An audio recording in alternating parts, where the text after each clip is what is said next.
Hello, let me give myself the screen real quick.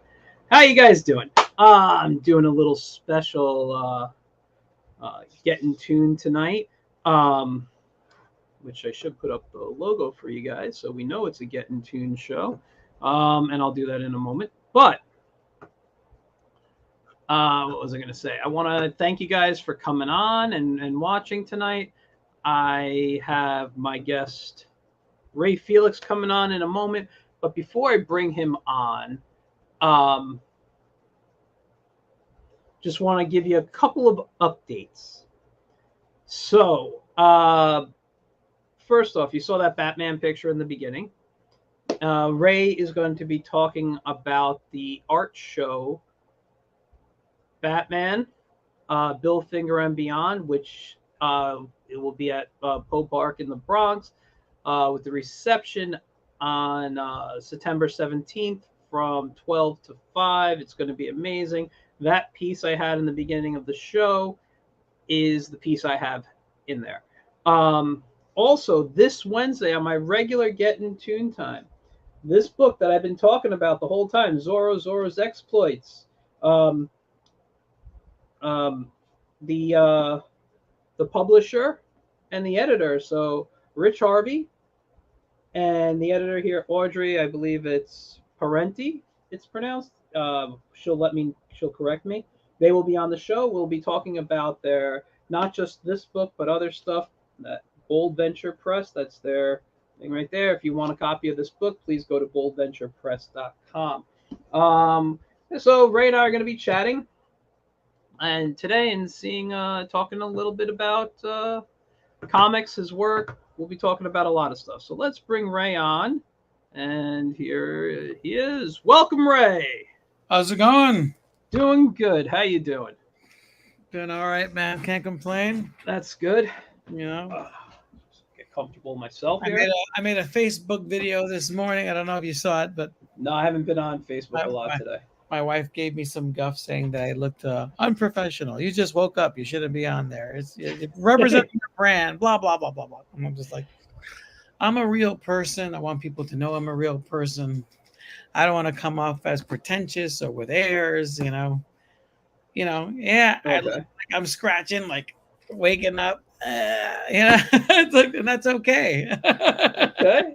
Hey man, it's your brand, right? So you brand the way you want to brand. Bronx Heroes is real. We're real people. We're not, we're not putting ourselves on pedestals. So Okay. we want the real, authentic, real Bronx experience. Absolutely. So you guys watching, don't forget you can comment. I'm watching my Facebook on another monitor because I'm playing this to my personal page on Facebook today, and for some reason StreamYard does not let me see the comments in StreamYard for my personal page. Hmm. But if you're watching on YouTube or Twitch, please feel free to ask questions. So first, before we get into talking about a lot of stuff, we're going to be talking about your Kickstarter for Punchline Clown Detective. We're going to be talking about the Batman art show that's coming up, Batman, Bill Finger, and Beyond. Yep. So, we got a lot of stuff. Why don't we start with the Batman, though, first? All right. Because I just showed my piece. Where was it here? Just quickly. That piece right there that's hanging at the show, hopefully already, because it wasn't hanging when I dropped it off to you. And Oh, it's hanging. Okay. It's hanging. I didn't leave that place until everything was up. I even Yeah. missed my hair appointment, as you can see. My hair's still a Well, mess. you have time. You have time. I missed mine too. I got a buzz. Yeah. Probably be You tonight. just get a clean razor and just shave it. Now, Though. actually, first you got to get your buzzer to get the thicker hair off, so it doesn't hurt when you bick it. But I don't. I haven't done the razor in a while. I might do You ever it. straight razored your head? Yeah, I have actually. It's, I'm I not. used, I'm I not a used to be fan. bald. I used to have I sported a baldy for some years. Really, really. I Yeah, have. but just I don't mind. It's just the extra work that goes into the shaving. mhm. Maybe the last time I really cleaned, I'm not going to say last time. I know I've done it after that, but the last time I really remember doing it was for my wedding. And on the 21st of this month, it's going to be 14 years. So I haven't Wow. bicked like crazy, like I was doing Congrats. it regularly. Thank you. And what was I going to say? No, but I think at least maybe for the art show, I'll bick it. Maybe I'll just really Do you quick. feel like your 14 years went quick? Yeah. Well, I don't. I mean, it's weird, you know. That's Yeah, first sevens like that, and then yeah. It's just did you get a 7 year itch? no, never, never, never, never, never, never. I got the best wife ever. That's good. I actually, I don't know if it'll come in clear, but this photo I took of my wife. Oh wow. This was the very first photo I ever took of her. We've been together since 2005, so we've probably known each other 2 or 3 weeks at the time this photo was taken, and we were on the train to New York City. I don't think I've So, met your wife. Have I met your wife before? no, you haven't had a chance. She doesn't come to shows anymore. She stopped going to conventions. They're not really for her. Right. Um, Right. and we're married now, so she doesn't need to impress me, right? Like and be like, oh, I like the. Go have I fun get, with your friends. yeah, that's what it is. I get the day off. I got the day off today. That's good. So yeah, no, but and she's hoping to be able to come to the reception. So That's good. That's so good. let's talk about the Batman Bill Finger. I'm gonna change my share because I loaded up the website Mm. uh, for why isn't it? I thought I hit. I'll stop share now. Share here. Share screen. Share window. Okay, so here we go. This is the New York City Government Parks.org. Mm-hmm. So this is They don't have the basic. picture up there because I saw. I don't see the picture unless let me scroll. Oh, you know what? I'm scrolling on the wrong page. Yeah, no, they don't have except for where it is. Mm-hmm. Popar. And yesterday was my first time there, and I got to say it was a really nice like location. Isn't it beautiful despite Yeah, what's outside? yeah. The outside, not so pretty, but when you go and the people that I met who worked there were really really great people, such sweet people. I didn't tell you, but actually, there's a famous actress that owns a store out there, Oh, really? and when you go into the store, it's what is it? I don't want to get it wrong. I think it's a Bali type food, but they sell everything from they sell like different types of like it's like a like Pan Asian food Mm. and stuff. And when you go into the shop, there's an elderly woman there, but they have like a little video store. At least at one time they did, and they have all these posters of all these foreign films. This beautiful, gorgeous lady there, and all Mhm. these things, and sometimes they have the movies playing. And that was her, the store owner. She actually Oh, was an really? actress. So she came to the United States, and immigrated with her husband. And even though her husband had the store there, she would still go back and make movies all the way up into the mid 90s. Nice. So she was like a huge actress in her country. What country was that again? Do you know? I think it was Bali. I think it was Oh, Bali. okay. This was, yeah. Huh. And don't quote me on that, but it's I like, won't. but I tend not to ever do that, but I think it was Bali. Like those Bollywood films type of thing. yeah, Like that. yeah. She's not Indian. She's not Indian, Okay. and I don't think she's Pakistani. I think she's like it's like Malaysian or something like that, or Balian, something like that. Okay. Oh yeah, Indonesia. So he said, but my Indonesia. son's a Bali. So I'm not really sure, but it's around there because the food is different. Like you can get Pakistani food, you can get some Indian food, but you have some Asian food there. It's a big like Asian type market that's Interesting. mixed How far away? Just out of right curiosity. across the street, Oh, okay. All right. right across the street from Poe Park. Okay. Good to Yeah. know.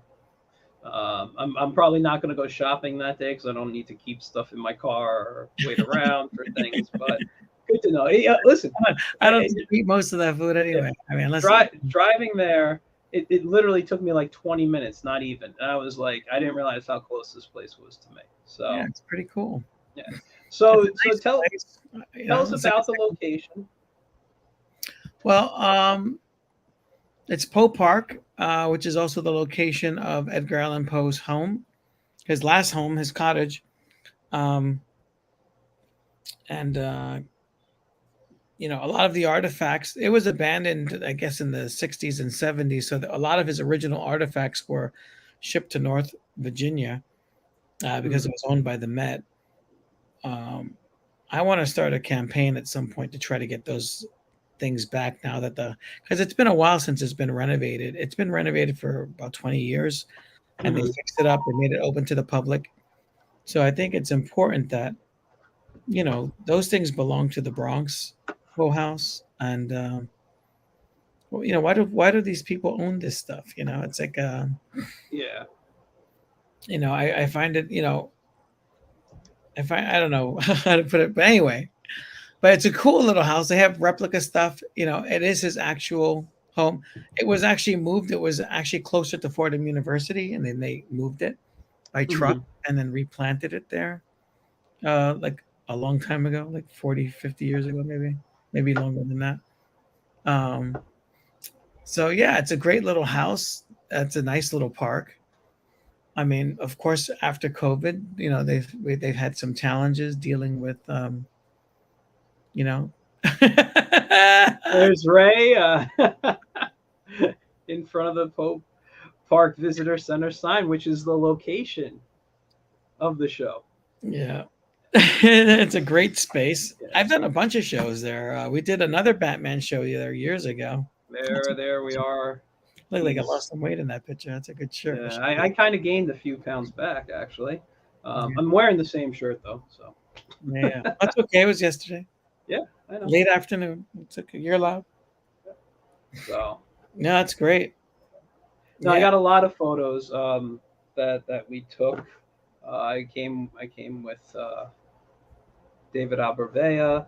I hope I'm saying his last yeah. name And his correct. his work is really good too. Yeah, I'm So just looking we're for gonna have the. some Neil Adams, Bill, and pics, and then Bill Sienkiewicz is actually doing portraits of George Perez and Mhm. Neil Adams, who we lost this year. So that's pretty exciting. I just found that out today. So Mhm. Bill Sienkiewicz is going to have his work in there too, which is mind blowing. That's awesome. Yeah, it's going to be a pretty amazing show. It's like, and I'm excited because I've kind of been on the outskirts for a bit since the Mhm. pandemic. Yeah. So I'm really glad to be back in the Bronx doing things in the Bronx. And then, of course, we have our Bronx Heroes uh, convention that we're going to be doing in coordination with some of the women from the Women in Comics. So we're going to be doing that in October 29th. Okay. And that's going to be great. The Women in Comics Con is coming back. And we're going to do a Halloween party the same day, like an after party type of deal. So if you're a cosplayer, love comics, and that's going to be in Hunts Point, which is like Bronxlandia. This really great space that they use for a lot of them. They've been using it for a Mhm. lot of like poetry jams and Yeah. like small concerts and stuff. And that's right off the Bruckner Boulevard. And that's going to be the convention's from 11 to 6, and then the Halloween party will be from like 7 to 10 or something. Let me ask you. So the on the website here it says, oh, this is when it opens the show Thursday. This Thursday, technically, right? Yeah, It'll be open to the public from 10 to 5:30, which is, I assume, their hours of operation. yeah. They actually But closed at 6, but yeah, the reception for this show yeah. is on September 17th, That's correct. which so that would be um, It's a Saturday. Saturday. you want to tell us why, like who's going to be there, and so, besides some of the stuff you just mentioned already, just like some other people who are Uh, going to be at the show, or? be two panels. Mhm. Tentatively, we have Julian Village, who just worked on a new Bill Finger book. Mhm. Um, and we have Athena Finger. She's going to definitely be there. Um, and we're going to have, I believe we're going to do a panel with Kat Gruenwald and a few other people. I'm not in charge of the panels, really. I allocated that responsibility to someone else.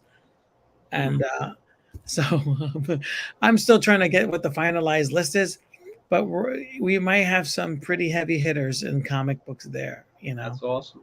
So that's all I got to say, Yeah, so you guys, if you're near the area, and you Yeah, want but to come on down September 17th, you might even catch a glimpse of maybe someone dressed as Batman or another character or something. and this is a Bronx Heroes event, the Pope Park event, Bill Finger and Beyond, but it's also in coordination with the Bill Finger Foundation, which is a new foundation committed towards educating um, kids about Bill Finger and Batman, That's awesome.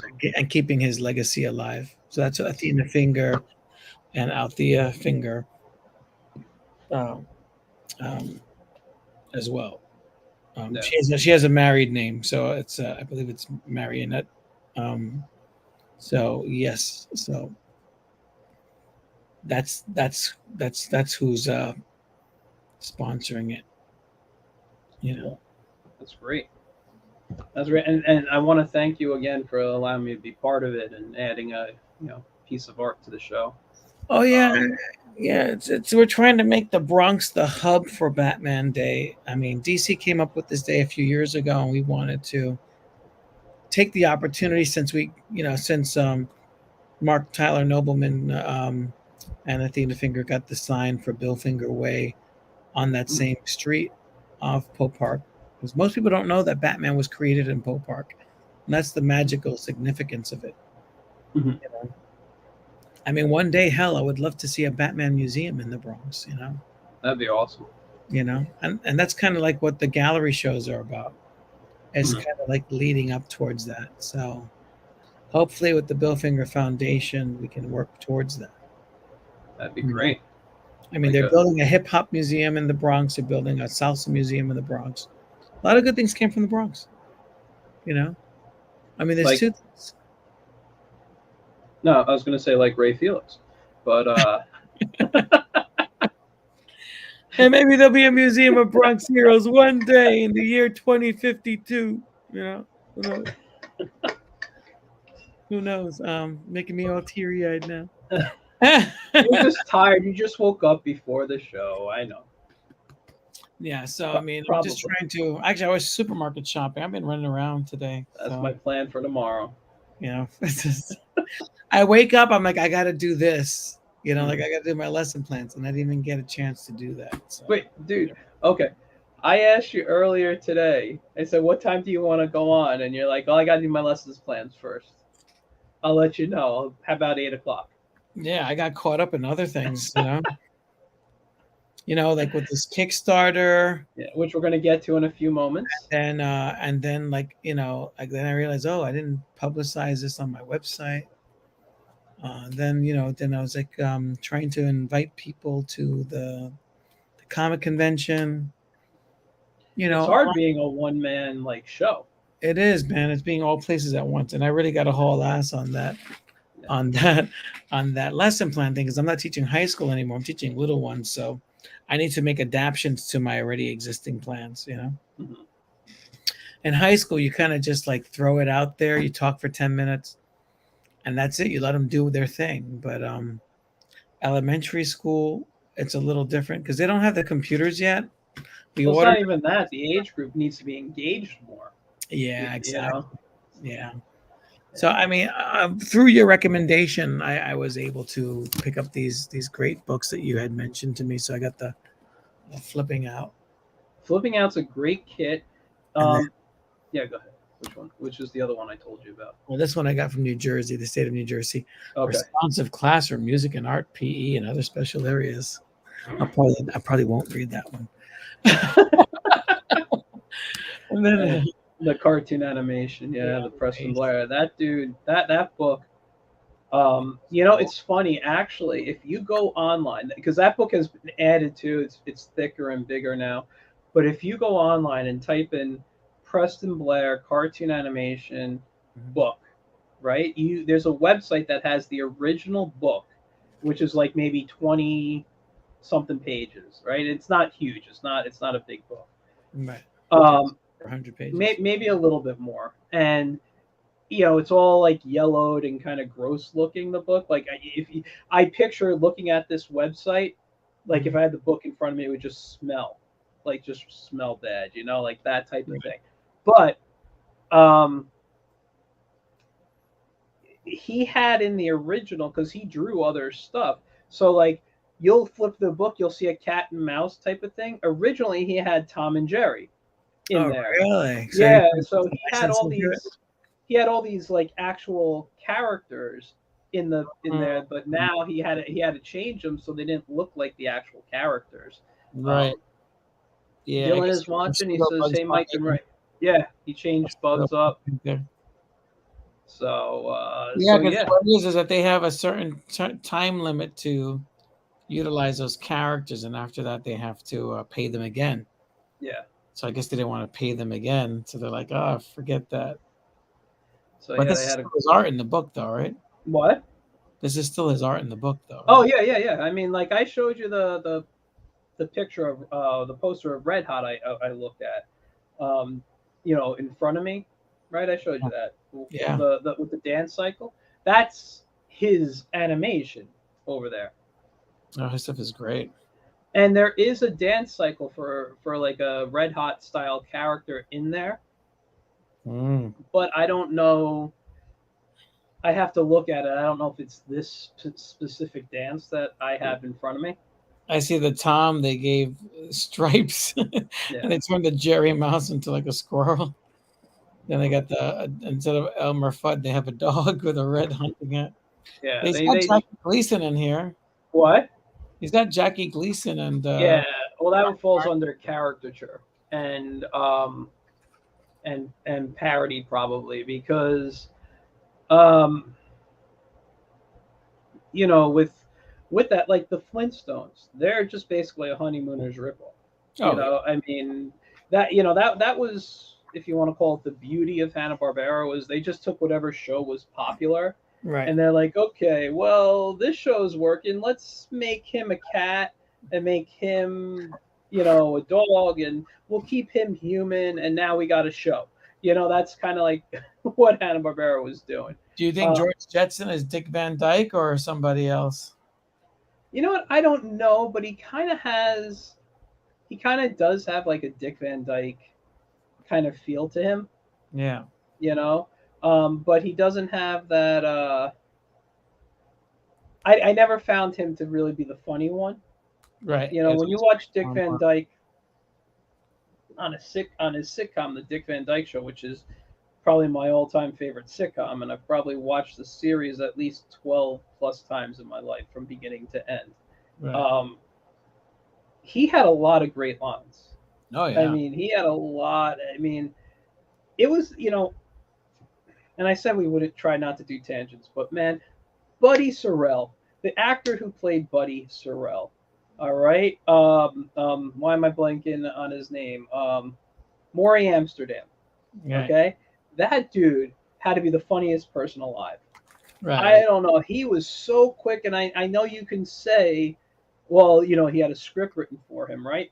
But that was his personality. Like, he was considered like the man, whatever, I forget his nickname, like the man of the instant joke or whatever. Like he was this guy that just could come up with stuff off the top of his head. He was really, really clever. So like, and I did some research because I'm such a fan and I love Maury Amsterdam. I know he did some movies and other things, and I'm like, you know what? I'm going to create a cartoon character that's based on Maury. Mm-hmm. And I said, I'm going to kind of go in this style. And I wish I can find the drawing right now. And then I looked it up and I typed in Maury Amsterdam cartoons. And he pitched it. He was in the process of putting together a cartoon series, and I forget which company made it, because they made one like pilot, like 7 or 11 minute short. Right, right, It right. was pretty good, and it was like a parody of spy shows and movies at the time. So like Get Smart and all those things, which although that was a parody too, but you know Right. what I mean. Like it was all those spy things going on, and there were some very funny gags. But my Okay. Maury Amsterdam character, the way I caricatured his face, looked a lot like the character they did of him in the cartoon, and I'm like, well, I'll have to look at him differently now. I can't use the same one. Exactly. So, and I didn't see it before, but um, anyway, man, let's move on. So we are going from Poe Park to probably another area in the Bronx, right? Because all your stuff are Bronx characters. Yep, yep. So we're looking at Punchline with 10 days to go. Punchline Clown Detective. Now, last time you were on, you gave us a bit of the history of the character, and let me see if I can remember the story. Okay. There's a story of a lovely lady. So here it is. Punchline is a detective. Right, right. But years ago she worked on a case at a circus. And something is happening now that reminds her of the case, that she goes back undercover as a clown. And some stuff happens to her, and she basically, if I remember, and correct me if I'm wrong, she kind of basically stays a clown, right? Well, the thing is, she's a carny, right? So she Mhm. basically grew up in the circus. Okay. That's why she has the clown makeup on. Mhm. Um, it's kind of a penance for her. Like she never takes it off, but it's like Yeah. you'll never see her in this comic book without the makeup on. Okay. Just like she doesn't have an alter ego. Her name is Punchline. That's what her parents named her. Uh, Oh. so it's like which you'll learn in volume 3. Uh, it's not a nickname. It's not a alias. Her name is Punchline. Okay. It's like and so the makeup is kind of like a permanent staple. So she was an undercover. She was a clown that grew up in the circus that does become a detective after having a tough life in juvie. She went the wrong way. When she was a young kid, but she turned it around. You know, Served her time and went through the process of becoming a police officer and then an undercover police officer. And because she had this bad rep, when she was younger, she was able to go undercover as a clown to do like a drug bust that was going on with this well-known mobster named the Pantomime, who basically runs like a this drug in multiple circuses, but this one circus specifically where he was at, he's disappeared for a long time,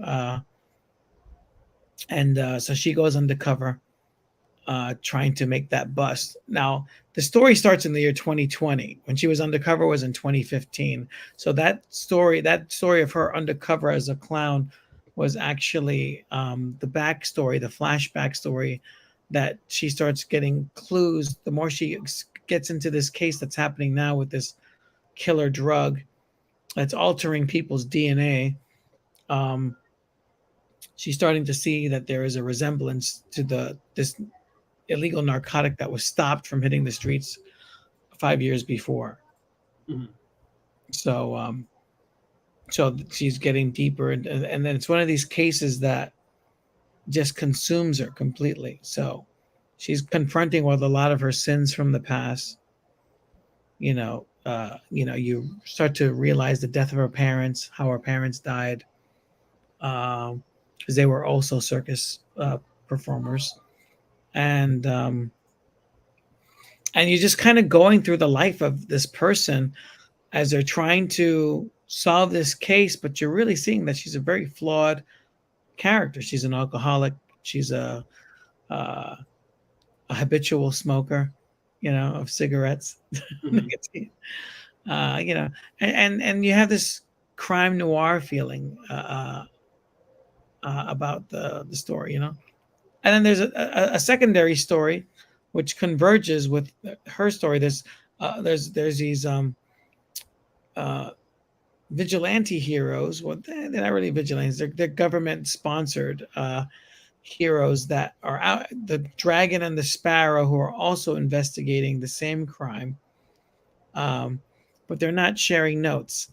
So, so you're starting to see that they're discovering things, and they're not sharing with Punchline their investigation because they're more of a federal level, you know. And if you know anything about police officers and federal, you know, they're very territorial when it comes to sharing evidence.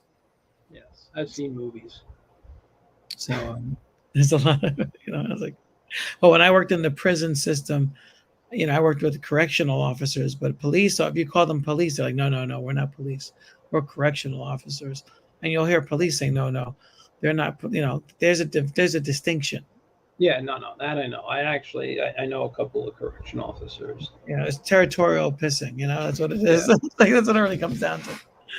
Well, So, they all have to go through the police academy, I believe, right? yeah, they all have to go through the same, yeah. Yeah, it's just what they do for Right, for it's a just living. different divisions. Yeah. You know, like Chris Ducklet worked as a police officer for the homeless division in the homeless shelter, so he basically was in charge of that division. Before cops were cops, and now since the expansion of police since the Giuliani era, they've been dividing them and subdividing them. Like you'll have school safety, you'll have you'll have volunteer police, they're unarmed. You'll have traffic police, you have court police. So they're distinctive and different, and you'll note it on their insignia too. Yeah. Their crest is different as well. Yeah. I guess it's a way to show that there's not a monopoly on law enforcement, even though there is. It's like I see you got some art in your hands. Do you want to share or yeah. are you, So just to let me let people know that this someone asked a good question.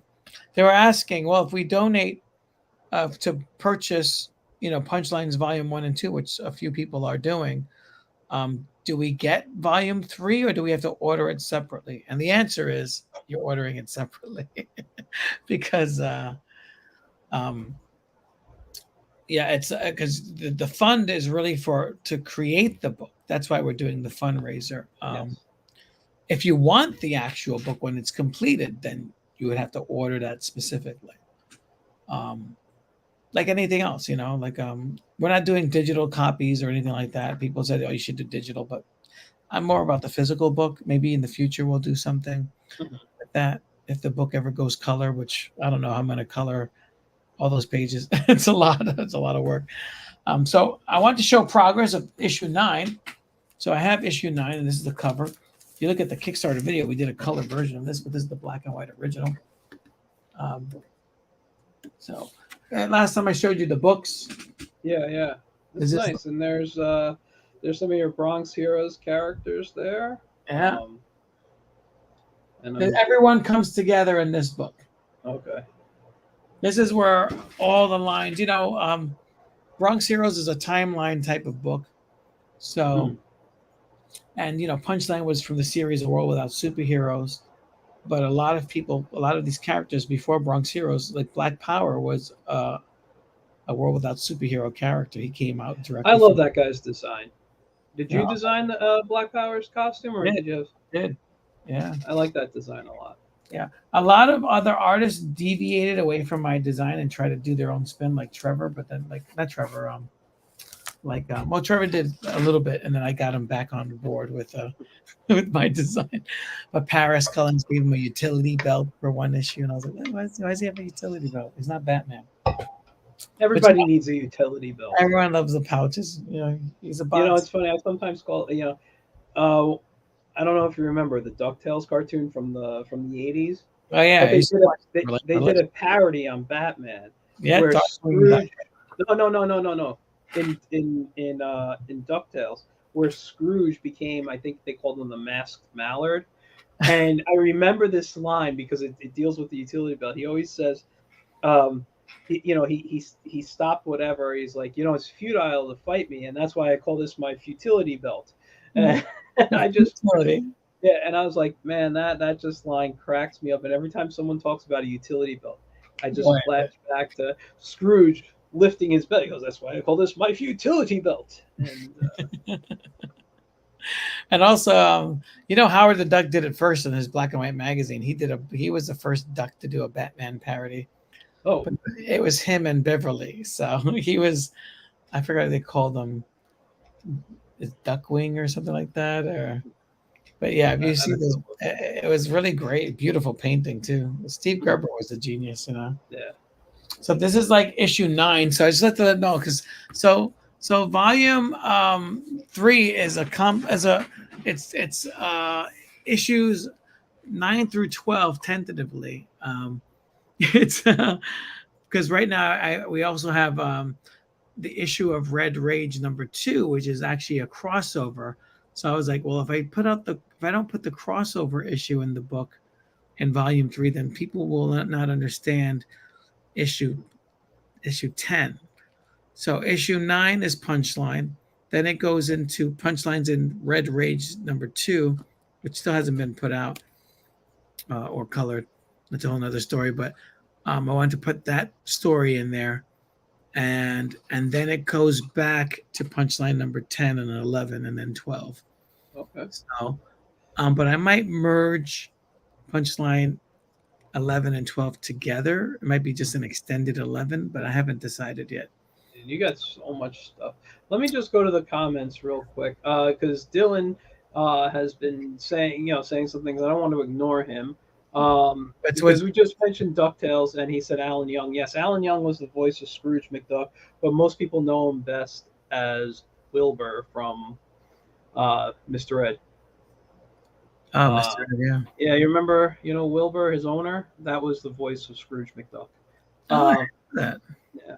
And he also said Michael Cook, who's a friend of mine. I don't think you completed your sentence. Is volunteer to anyone.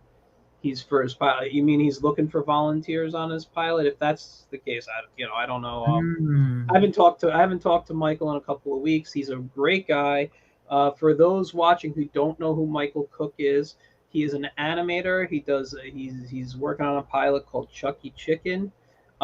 It's a great throwback to like the 30s and 40s of animation.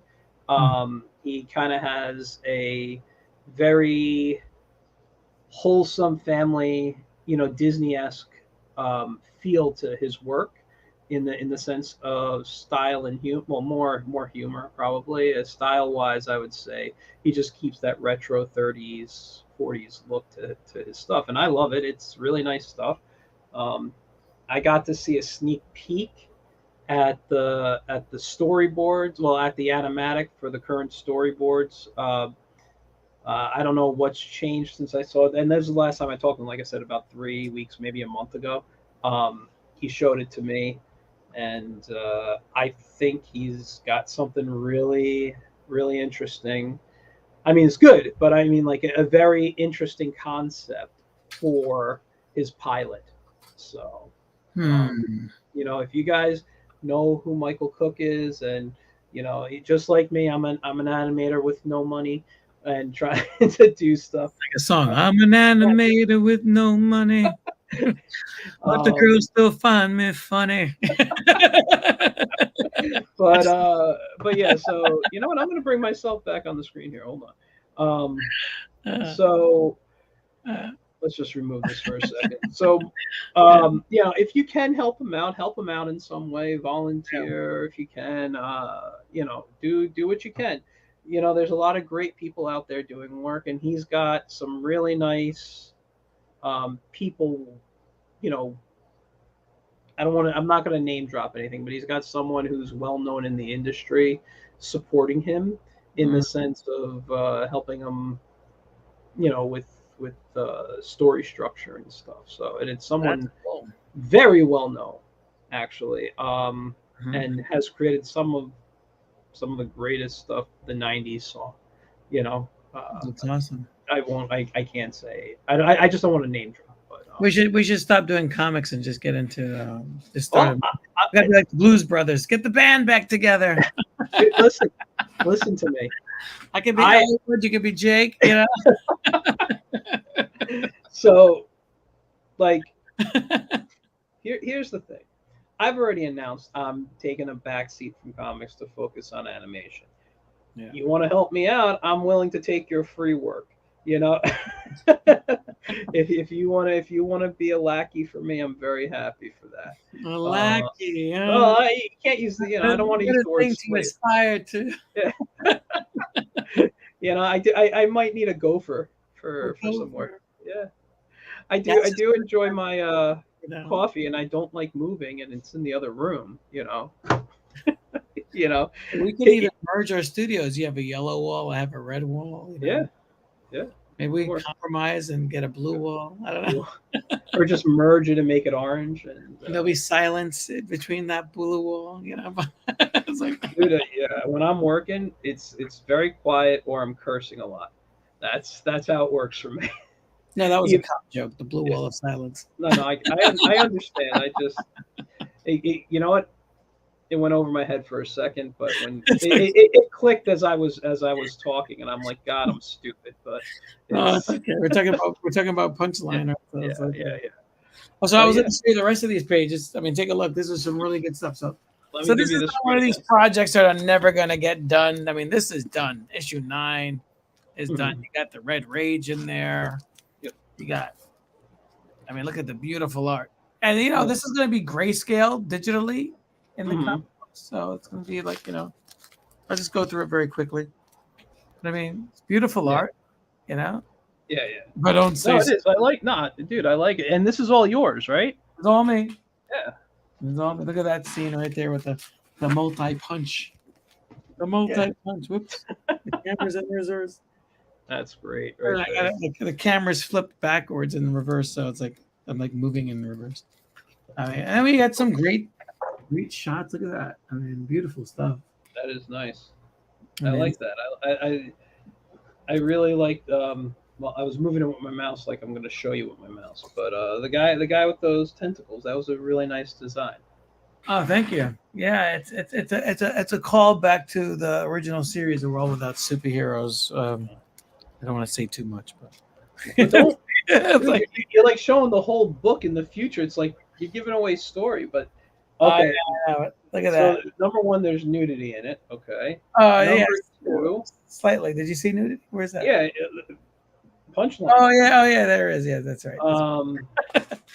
She in her fall, she's wearing her clothes, and when she lands, oops, she drops it. Yep, she drops it. And look at that whole bottom scene with the giant Red Rage with his trident and the city. With rain and thunder and lightning. Is this the design for Pantomime down here? Yeah, this is the design for Pantomime. Yeah, it's. I like it. Yeah, he usually wears a mask, and this is when he reveals his mask. And then we have this trippy with Japanese Zepatone. I found some Japanese Zepatone left over, so that's this whole thing here, the Japanese Zepatone. Yeah. I mean. Yeah, I mean, great stuff. I'm going to skip this page. I don't want you to look. I don't want them to see the end result, but you can see the dragon and the sparrow. Yeah. Everyone kind of converges together and comes together. Yeah. With the explosion. Mm-hmm. It's naked again. Usually, she blows her. If you're wearing a little tank top and shorts, And hey, listen, I'm not saying there's anything wrong with it. I'm just I find it funny. Yeah. Well, no, not to despair. Someone loses all their skin. it's like, and then these are the pencil pages. Like, So if you notice here, I actually ended issue 9 here where it says Finn right at the end. Mm-hmm. But originally, and I haven't decided whether I'm going to put them back in. There was actually an extended ending of issue 9, where it actually doesn't end; it actually continues there. So 10 to 10. This may reappear. because I was trying to make sure that my some characters here appear in the Red Rage book, so I wanted to make sure that um, everything is right. And then I think Donald Trump makes an appearance there. it's like see that one. I don't know if I was gonna. I end up showing that Donald Trump ends up getting addicted to the same designer drug in the White House, and he's seeing the pantomime. There's no one actually in the chair. So he's talking to himself. So showing just it's not making a political statement, but it's basically showing that everyone from the highest class, regardless of what class you're in, people are on that. Like cocaine. Cocaine was like a big drug that didn't matter. Well, it was expensive at the time, so it was more. It expensive. was Yeah, definitely for richer people, higher class did that. Yeah. Yeah. And people who couldn't afford it did everything in their power to try to get it. Right. Oh yeah. Until the crack phenomenon came out, that was, and then you have this was like a year one image of pantomime when you see she's a little kid here, So this is her younger. So this is like one of the stories that takes place in issue 10, which you learn about more of her background in the circus. Wow.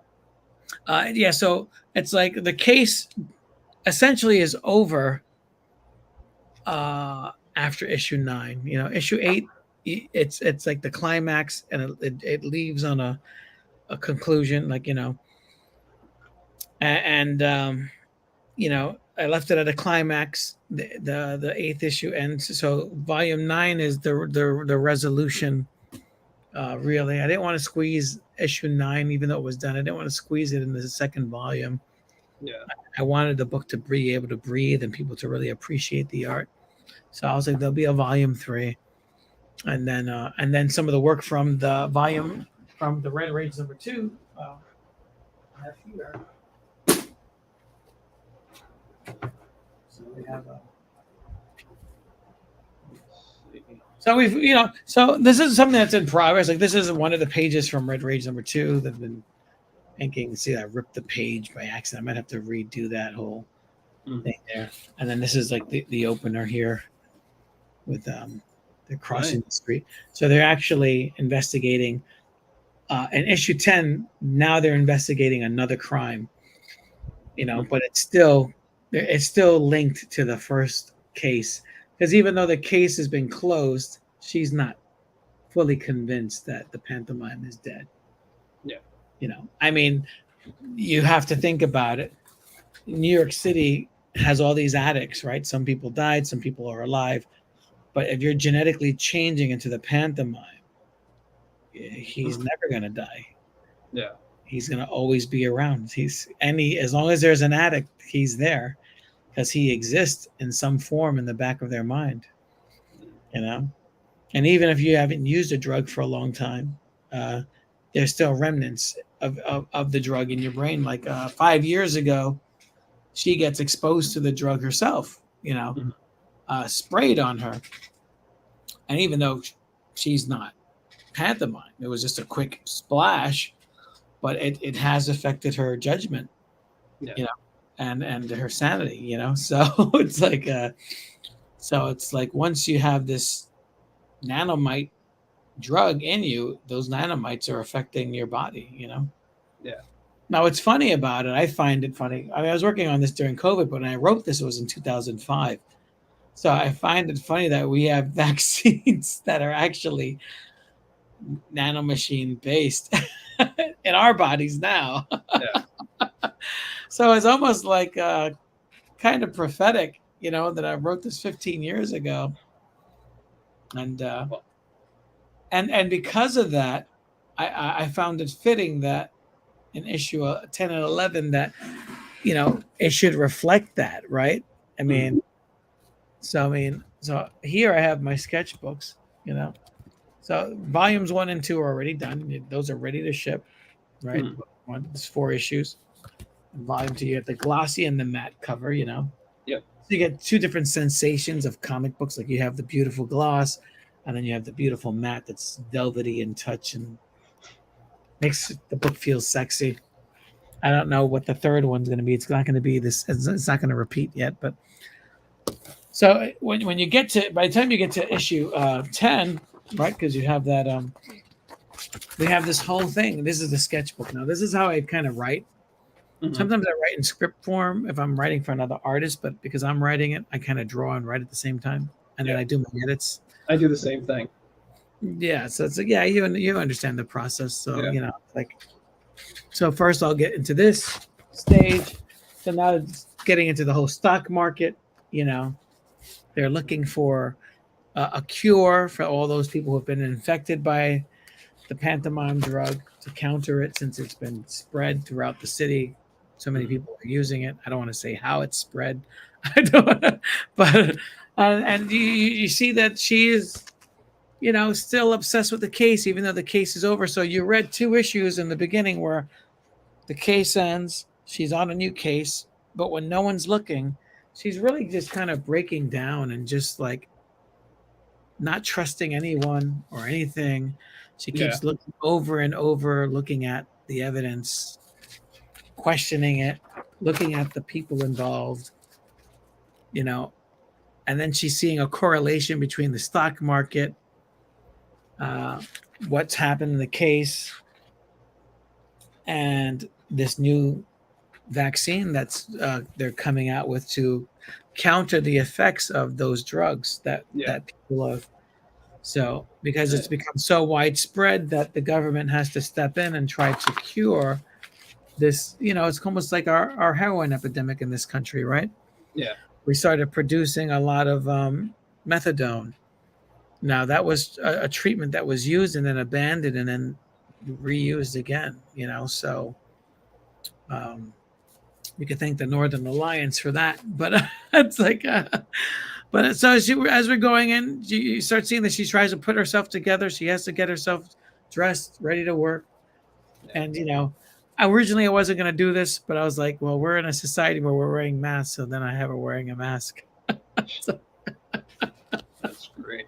You know, the very, I gotta say, I'm listening to you tell me all this, and and the way I see her character ending, I don't know if you thought of this, but like the last panel of it is her, or the last page is her washing the makeup off, but you still don't see her face. She just walks away, and you see like the you know, the makeup in the sink, in the sink and stuff, and you kind of like see blurry reflection or something. something. Or if you want, I mean, but you kind of see like the towel, and she like on the sink, the makeup there, and she's just kind of walking out, flipping out the lights or something. Like that's how I see her character ending.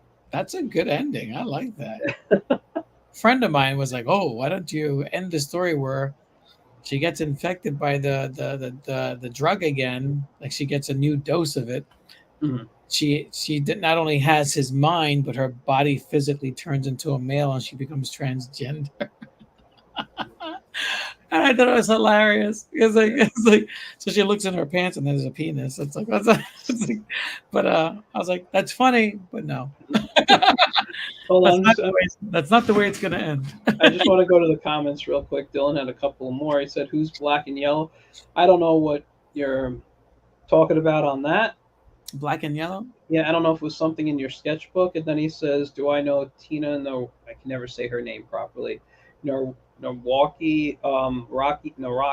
She, I don't know her personally in the sense where I'm friends with her, but I have interviewed her on here, and I do plan to get her back on to interview her later on because we talked offline after the show about an idea she had, and she thought about maybe doing it on the air here first.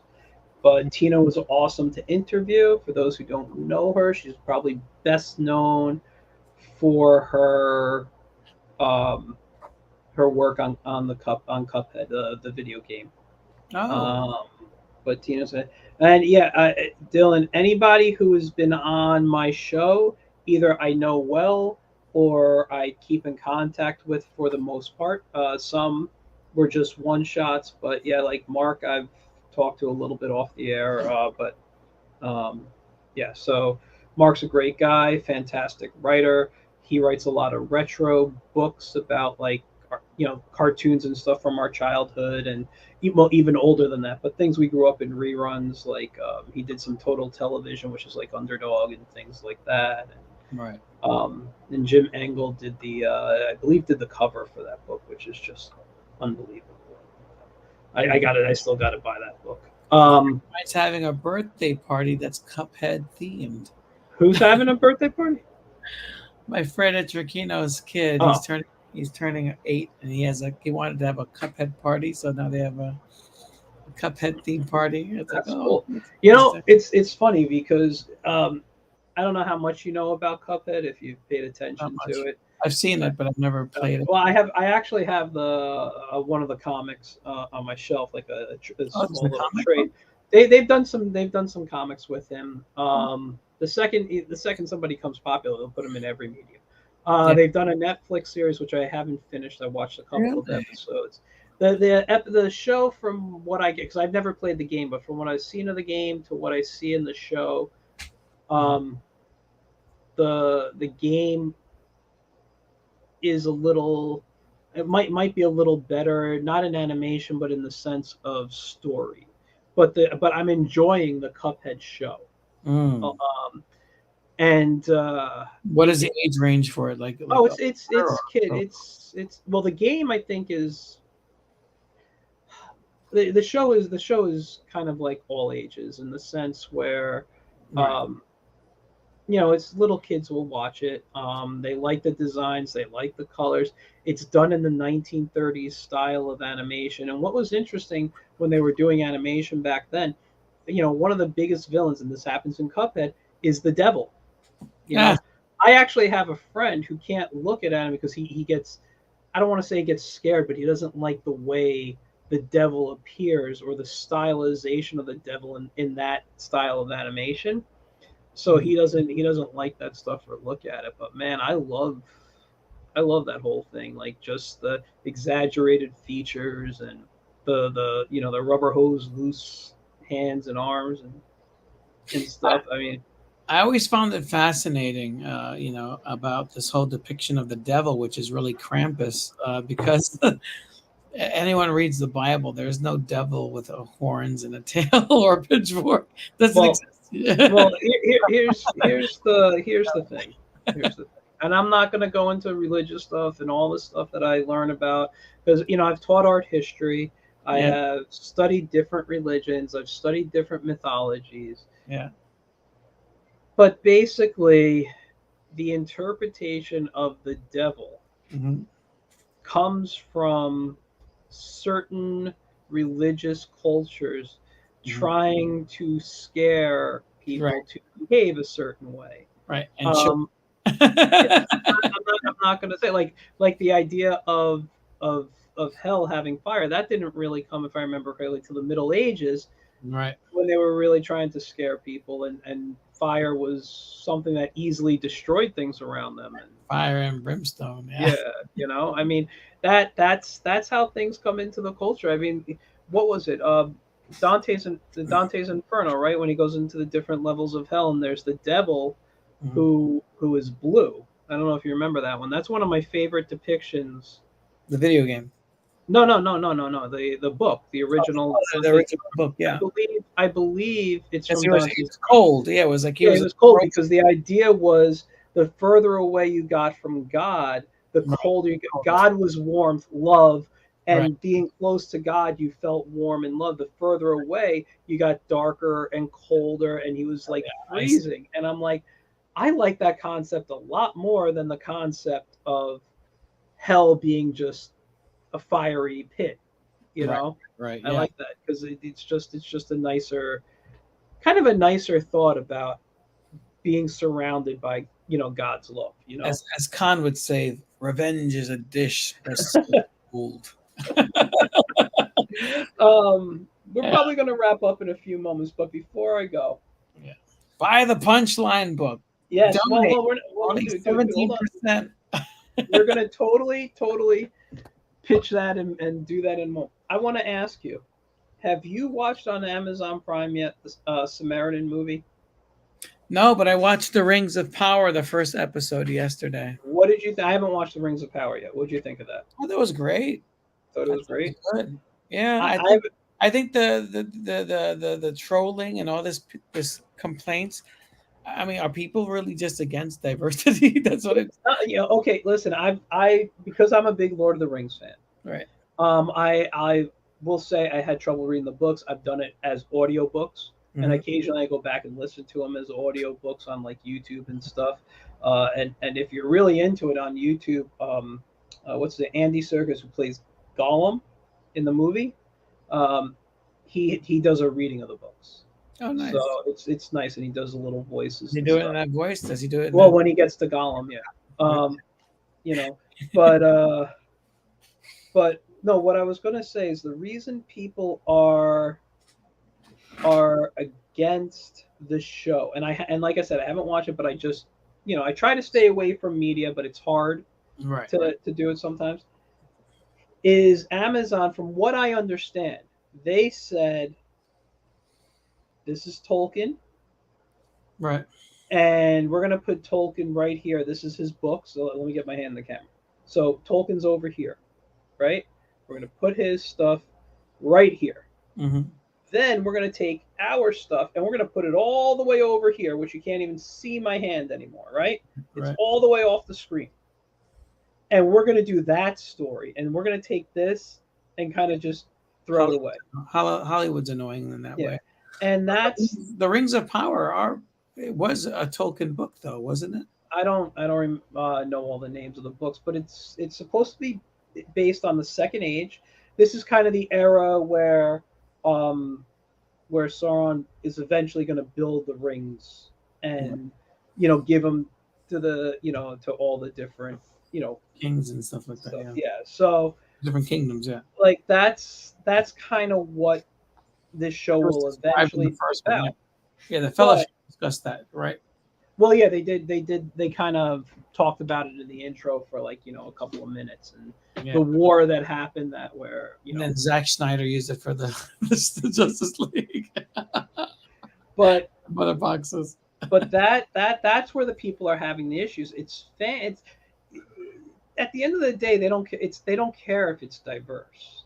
You Yeah. know, I No. mean I mean listen, Tolkien was British.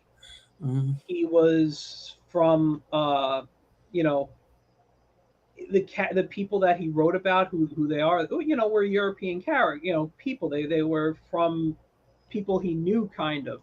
So if you grew up in Europe, especially in the era he grew up in, it wasn't heavily diverse, especially the areas that he came from. So the characters that he wrote about predominantly white, you Yeah. know, and the whole thing about having mixed cultures as like elves, like I don't care about it, but the way he wrote an elf in the description Hmm. was God, what do they call it? Nightlight, I think they called it, or basically the moonlight.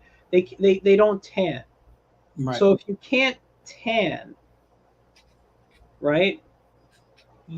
The elves. You're elves. Yeah, you're not going to be able to get dark. You're not going to be a dark character.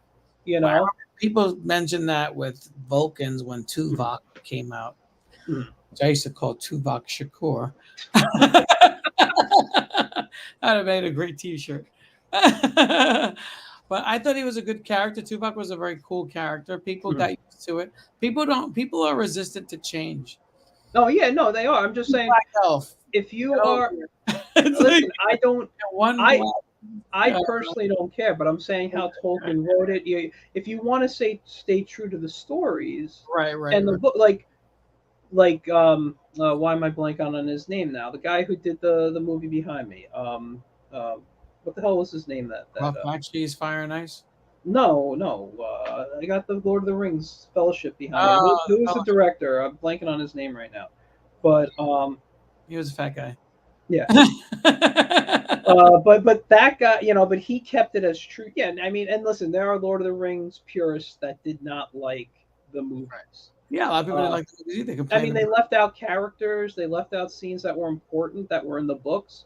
but they made Um, up with it with an extended version. You know, they did the but extended. even in the extended version, they don't have it. But these characters, you know, he kind of kept it true to the way Tolkien envisioned the characters, let's Right, say. right. And that's where people are now having a problem. Peter Jackson, I'm sorry. So Peter people Jackson. Well, they can are watch having the cartoon. The cartoon's still there, you the know. cartoons are there, and You can they're watch gonna have a new anime. Lord of the Rings, you know, Ralph Bakshi. Did you like the Ralph Bakshi Lord of the Rings? I When did. I was a kid, I enjoyed it. Like it was weird and stuff, and I enjoyed it, but it wasn't. I mean, it was pretty decent for what it was. And when I go back It was now better as an than the other cartoons they did, I think. well, it was different. And then when Rankin Bass did The Hobbit, The Yeah, Lord of the Rings was already, or who? Wait, was it reversed? I forget. Was it Bashki who did Lord of the Rings and he did Lord of the Rings, and there was another animation company that did The Hobbit. Rankin Bass? I'm just looking. I have a copy of the poster behind the fan over here. I can't see it. Um, but yeah, no. Bashki's animations, I love a lot of his stuff. I won't say everything. I mean, the Because rotoscope was just amazing, you know. well, that's what he did. When you look at Fire and Ice, I mean, that's all rotoscope. Yeah, exactly. When you look, and and it was cheaper for him to shoot actors and then have animators go over them than Right. it was for him to just kind of figure out like if Disney did it, they wouldn't have. I mean, they would have rotoscoped some scenes, I'm sure, but Yeah, they, they're the ones that made that popular with Snow yeah, White, and Cinderella, and absolutely. Sleeping But Beauty. that was the thing. Like Bashki, he was a very smart guy. I mean, Mhm. people, he's a guy from Brooklyn who I believe he was from Brooklyn. Yeah, that's correct. And Still alive. He's still alive. He's on no, Facebook. no, no, no. I know he's. But I'm just saying, like he was just kind of like a guy from the street type of attitude. That's at least what he gives off. But he was a very, from what I've seen in his interviews and stuff, he might come across a little gruff, but Yeah. he's very intelligent about the industry, and hold on one second. I just want to go to. I just saw some comments on Facebook, so let's see. So Jessica Rivera says, "Evening, gentlemen. I'm liking the show, LOL." And then she goes, "I'm waiting for the Willow show to come out." I'm looking forward to that too. Oh yeah, yeah, that looks good. Disney Plus will be doing. But they didn't put Val Kilmer in it, right? Well, Val Kilmer can't do anything really anymore as an actor. What do you Uh, mean? He just did a movie. You know what he's doing right now? what? He was in Top Gun, and he was in three other movies. His son does voiceover for him.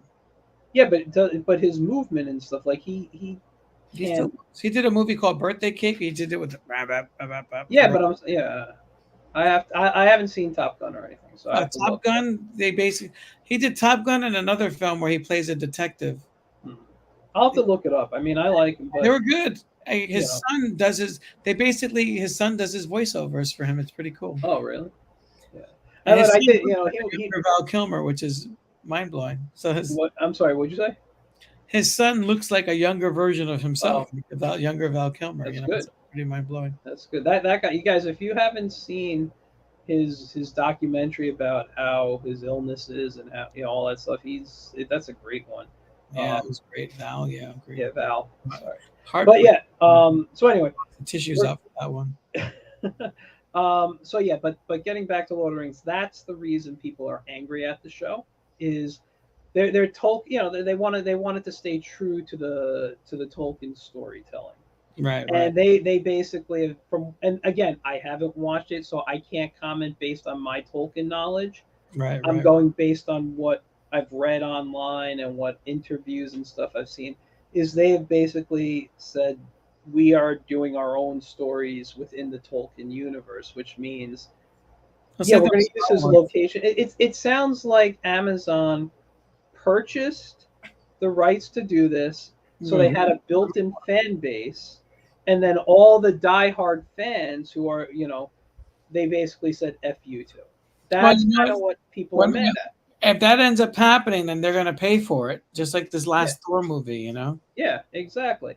But anyway, I just tell you, the Samaritan felt like a classic '80s movie that Stallone was in.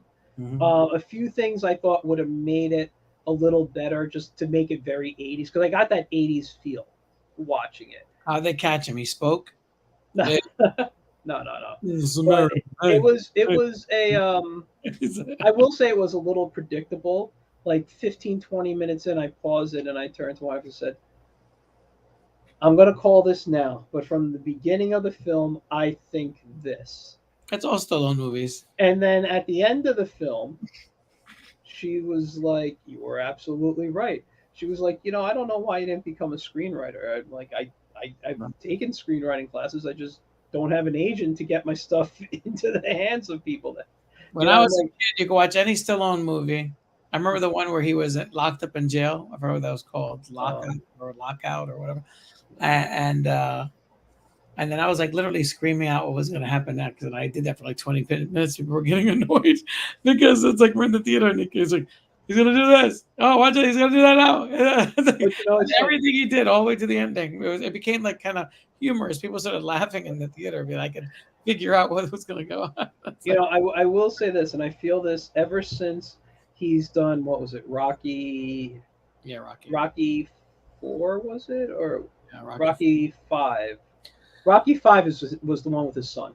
So Rocky 5. No, Rocky. Anytime that, Yeah, with the son. yeah, Yeah. anytime he's acting with a kid, his character becomes a mentor, and he Right. mentors them basically the same.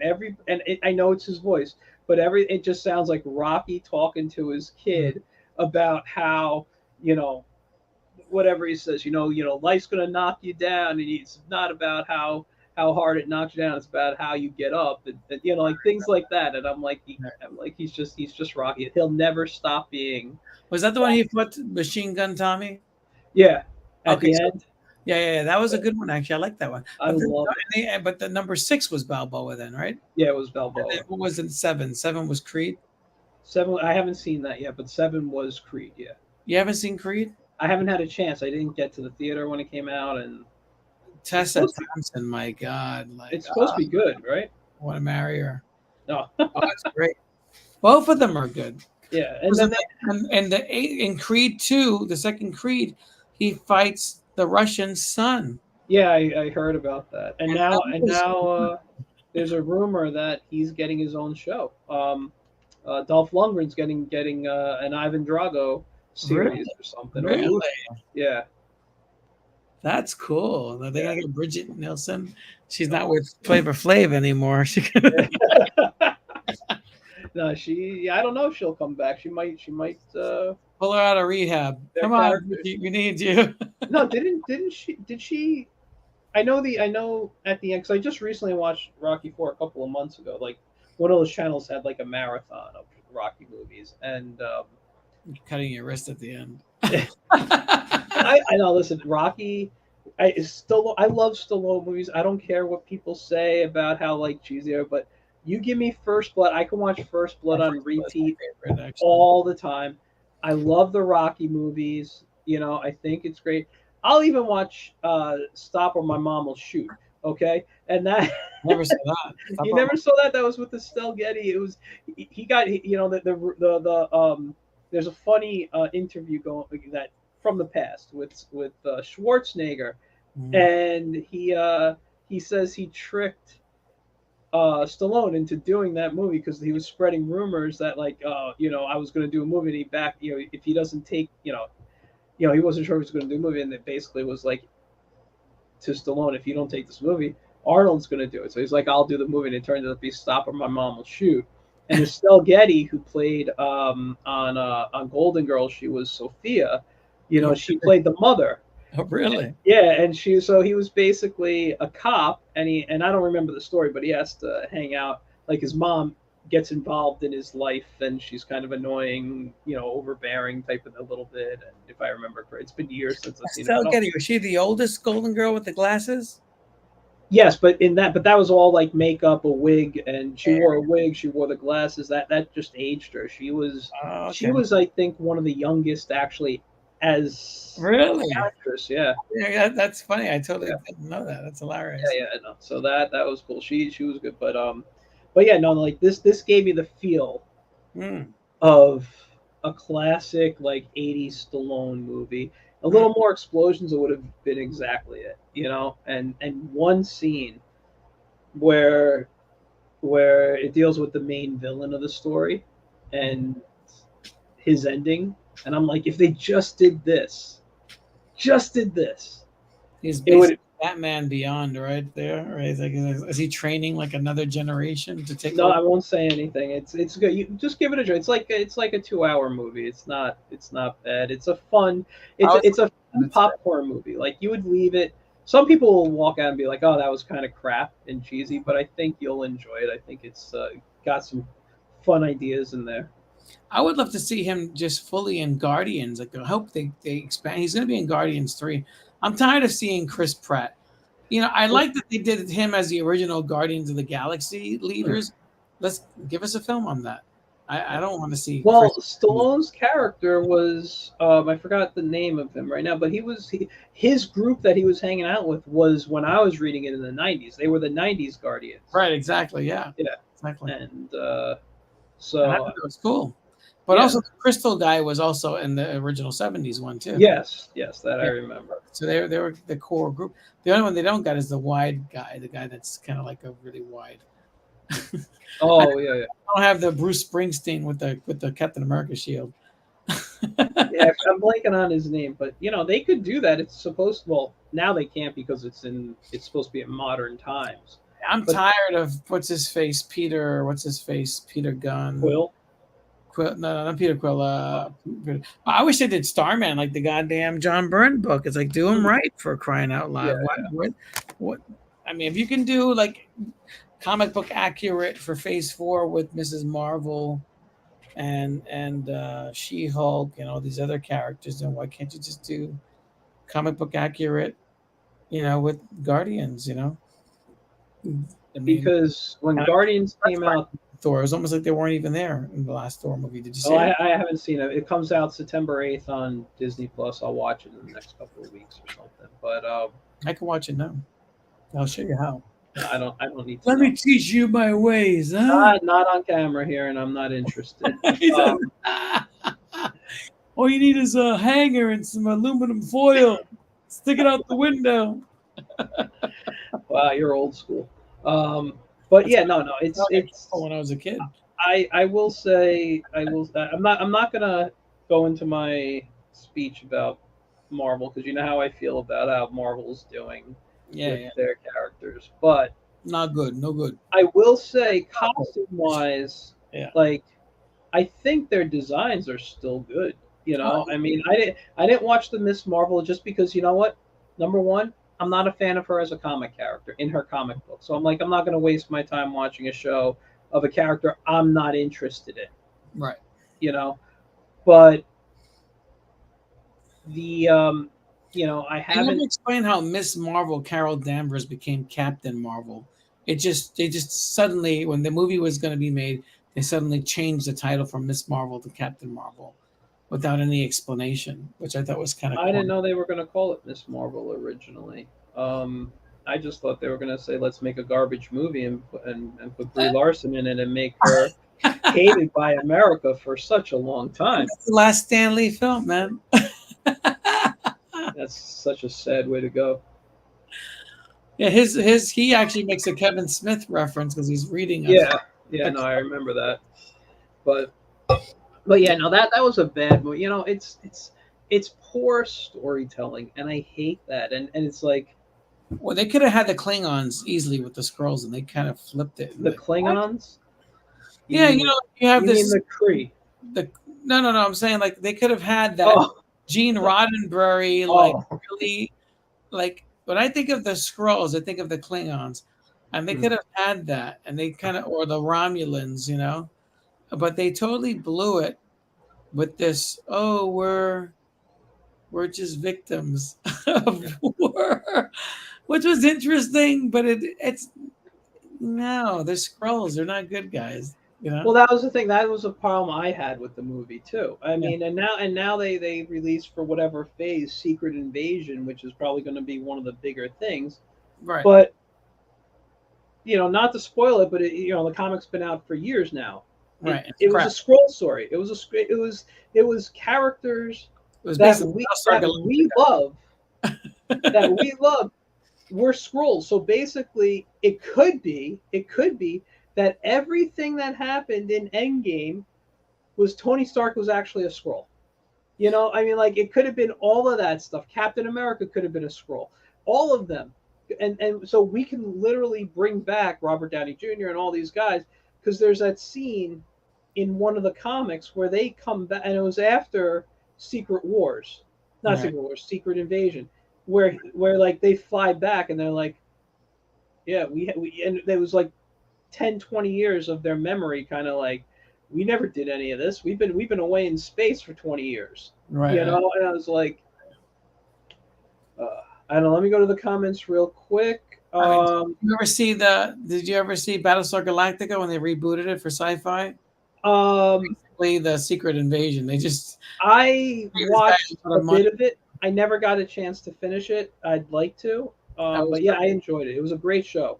It was a great the one show. that's better than that one was called. Why did the word Gattaca came into my head? It's not Gattaca. It's a different sci-fi movie.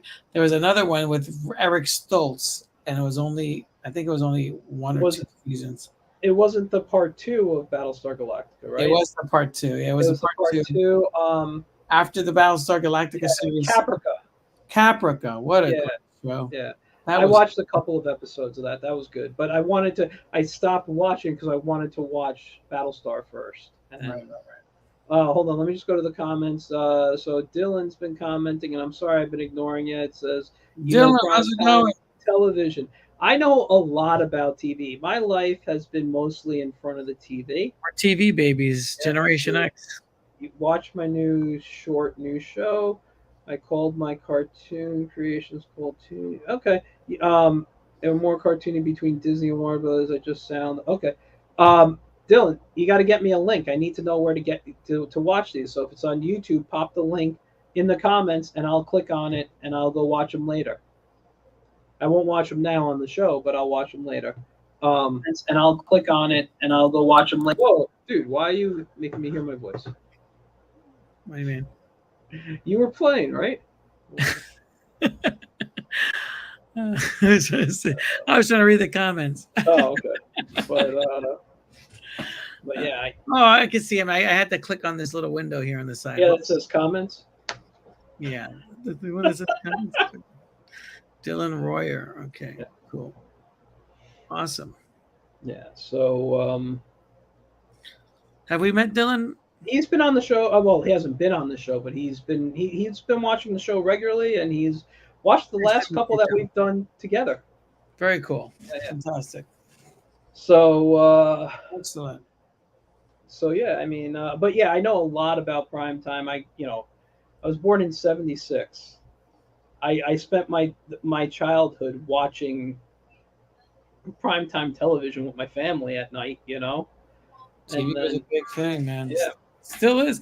It's like the 80s all over again. All these streaming services. Yeah, and I mean, I love, like I said, I love Tubi. Watch this. It's like and the channels, like I mean, there's Decades now. I don't know if you've ever seen the Decades channel, but like on the weekends they'll play 24 hours or 48 hours of like an old show, and I'll just catch things like sometimes it'll be like Superman, like the Adventures of Superman with George Reeves, and wow. But I've seen like the old Maverick from was it the 60s. On there I'll watch a couple of episodes, but then there's like a couple of channels that do like old sitcoms, like oh god, what is it, like Family Ties and Give Me a Break and Silver Spoons. That too, yeah, and that is Roku TV. And then there's another one. I watched all the seasons of All in the Family with my son. There was 9 seasons. That is such a great show. What a great show! And then we went to Archie. And that was a like, because like most shows Norman Lear did, it wasn't an original creation. He took that from a British TV show. Oh yeah. But yeah, it was. I want that. Now you got me interested. What was it called? The British TV show? I don't know. I'd have to look it up. I would love to see that. It was a British show.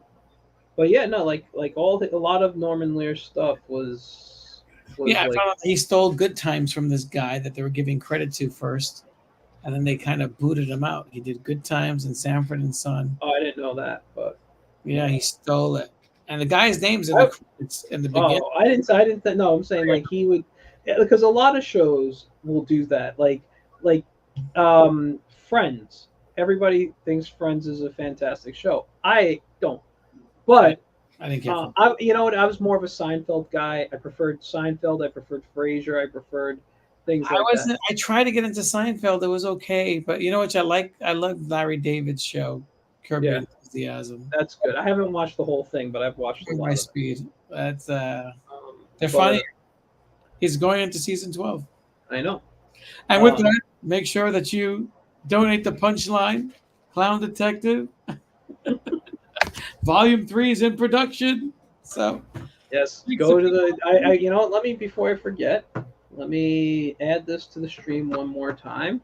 I didn't need to do it, but you guys can see it. I'm going to copy it, and I'm going to put the link. I should have done this earlier, but you know, I forgot, and Ray should have reminded me. In the comments there, you will see the link. The link to. We got two other people last time we came on. We had 2 people that donated, so thank you to them. That's great. I would love to see more. Maybe we got a little bit more here. No. Yeah. Oh wait, no. Right? You had 12 backers earlier, right? It was 13 as of this morning. So. Oh, 13. Okay, sorry. So. Sorry. Give it a little. Whoops. Cancel that. We'll give it a few. Yeah, I'm gonna give it. Cancel that there. And for $1,000 you can have original art. Always a good deal. Original art. Original art. You know, most people are like, oh, that's too expensive. But guess what? Whenever we invade a country, what's the first thing that we take? The art. It's a true story. When we invaded Iraq, we allowed the people to riot, and then all the museums were pillaged, and miraculously, they blamed a bunch of looters, and then miraculously, 3 years later, it's in the United States being shown.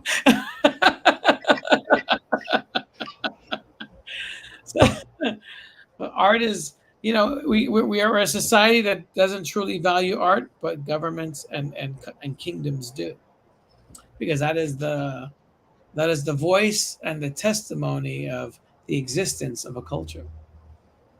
You know, I disagree. You know, so I always tell people these books, World Without Superheroes, Bronx Heroes, Punchline. These are the Detective Comics number 27. You know, those guys didn't think that their book would be what it is. And you know, it's all about someone believing in the product. The Batman wouldn't be Batman without someone buying it. And someone said, "Hey, I'm going to hold on to this book. You know, I'm going to keep it in good condition."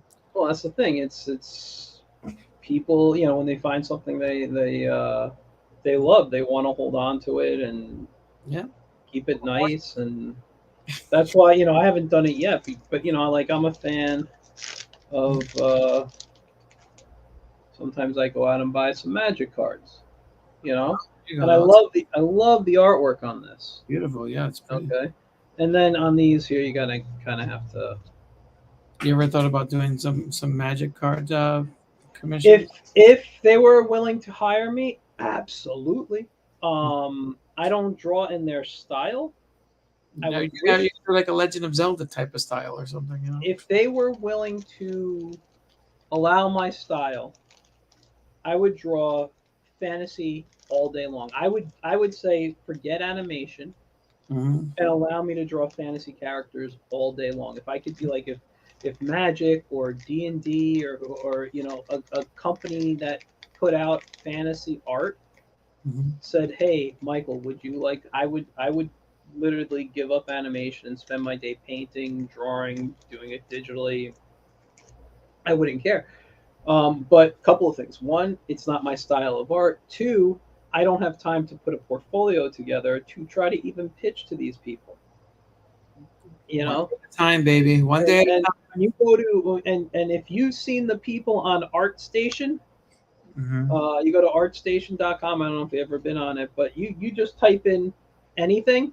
I'm gonna look right now.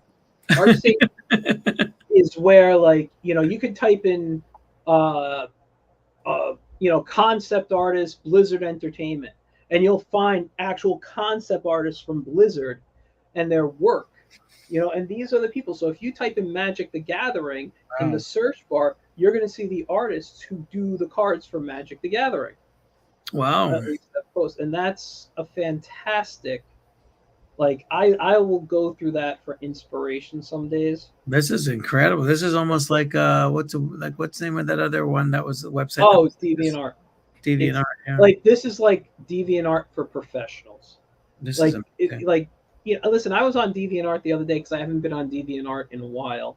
And actually, you know what? I'll show. Let me show. I'll tell you why I was on DeviantArt. And I'd have to look where I saved it because I can't. I know I can't find it right now. Yes. But hold on. But Yeah, so wow. for that Batman show that we were talking about in the beginning, I was actually going to do a digital painting, but I wanted to get the background, so I spent time doing the background, and this is the background I created here. All right, I've shown you this. Yeah, that's great. Now a lot of this Paper was too. Did you type that newspaper up yourself? no. What I ended up doing was I typed in royalty-free artwork, and I typed in like Batman newspaper, and then this came up. So I'm hoping it's royalty-free. And I would pull See it the off. man who laughed card picture Yeah. there. Yeah. Well, yeah, I went and I looked up that. I don't know if that is. I found an Action Comics piece. I found a Yale pennant because a lot of people don't remember in the Untold Legend of Batman, he graduated from Yale Law School. Yeah. So I have that. This is a Batmobile up here. Batman was a graduate of Yale. For in the I think I might have the book. Hold on, right next to me here. That's cool. 1 second. Oh God, I don't know. Okay, you know what? I can't get to it. I don't think right now. You can't get to Oh, it. here it is. Here it is. Never mind. Sorry, it was right on top. It was just facing the opposite direction. I couldn't see the title. So, did I just throw my pillow away? What the hell? What's that? I had a pillow on my back. Oh, there it is. My Legend of Zelda pillow, guys. This is what I use for my back during the day. And when I'm at my drawing table on my other chair, my Lord of the Rings map. Were you ever into the manga Lord of the Rings type stories? I know they had like East and I read a Chronicles. few things. I've read a few of the Legend of Zelda books. They're great. But this book right here, the Untold Legend of Batman. That's a great one. This is great. This is where, if I remember correctly, this is where he went to Yale Law School. Oh, that's where he kills Joe Chill too. Well, Joe Chill dies in that one. Yeah. And by the way, this is volume 1 of the Cuphead comic. Oh, nice. So that's cool. It's a very glossy cover. So you can see like the artwork in there and stuff. It's really very cool. It's in color too. Nice. Yeah.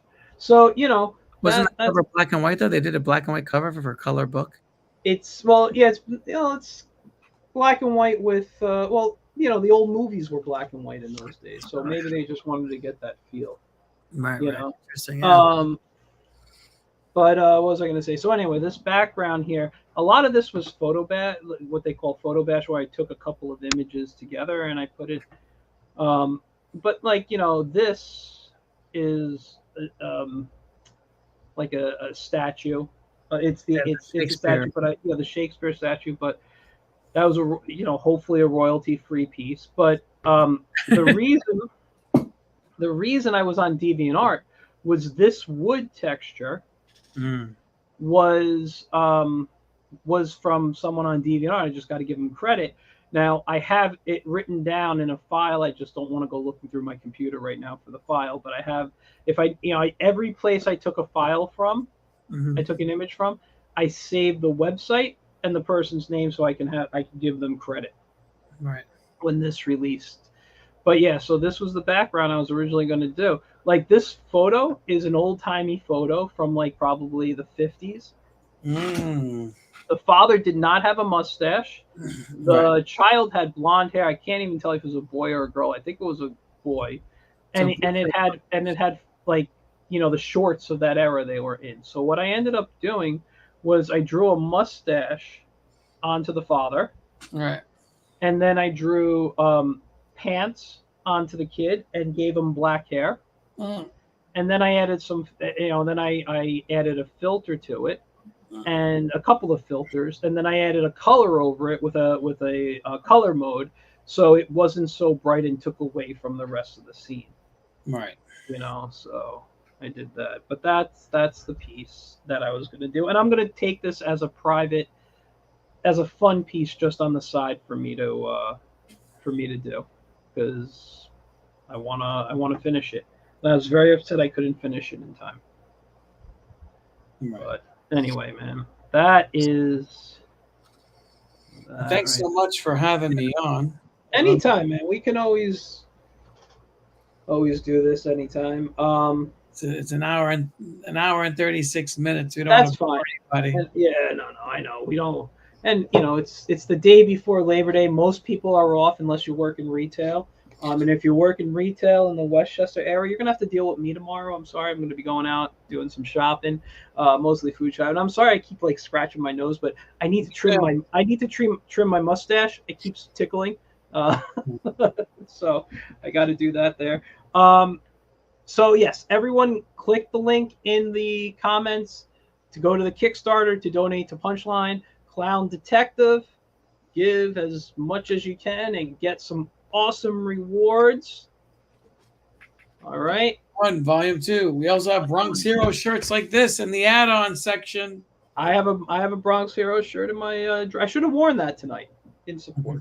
Sorry. Next time I have you on, I will try to remember to get my Bronx Hero shirt out. And just to remind everyone, Wednesday night, where's it here? Bold Venture Press, the company that published the Zorro book, Zorro's Exploits, where I illustrated a couple of stories in. It's an awesome cover. Who did that cover? Is his name on the cover? It'll be inside. Francesco, I think, or Francisco. I don't know how to say. Francisco Silva. Very cool. He's got some really good stuff on there. Beautiful. And then this right here. Good job, Francisco. There is and that's one of my pieces there. I always show that because the other pieces will give away more of the story. Right. So I only show the title pages on there. So anyway, spoilers. Let's get some. Yeah. Go to boldventurepress.com, or you can get it on Amazon.com. I have two stories, so I have 10 drawings in that book. I'm actually doing another couple of illustrations for the same company for another book. Cool. I just got to talk with the writer because I have till the end of the month to finish, and I don't have the story yet. So we got to talk. I got to contact the writer. Anyway, guys, check that out. I'll see you guys on Wednesday. So Kickstarter in the comments, Punchline Clown Detective. And for you can do this, Yep. And on Wednesday we have that. You guys have a great Labor Day tomorrow. Try not to labor much and too much. Yeah. And you call it Labor Day, but people still have to go to work. I never understood that. I'm off. To be honest, I was actually supposed to work a half a day tomorrow, but they on Friday or a couple of days before, they're like, "We've decided to give you the whole day off." I'm like, "We love you," and that's so that's how it goes now. Yeah. Anyway, you guys, thanks again for tuning in. I will see you guys later. I gotta go trim this damn mustache because it keeps tickling me here. I probably should take mine off. It's starting to grow back, but yeah. So. All right. I'll see you guys later. Check it out. Yep. Kickstarter. And you can find us on our website, bxhcc.com, Facebook, Twitter, Instagram, TikTok, and what else? Snapchat. Everything's Bronx Heroes. Check us out. And I'm sure Ray will be back before the 17th to promote the Batman show, Batman, Bill Finger, and Beyond. That flyer. Poe Park, in the Bronx. And with that, what? In the BX. And with that, have a great night, guys. I'll see you on Wednesday. Bye. Take care.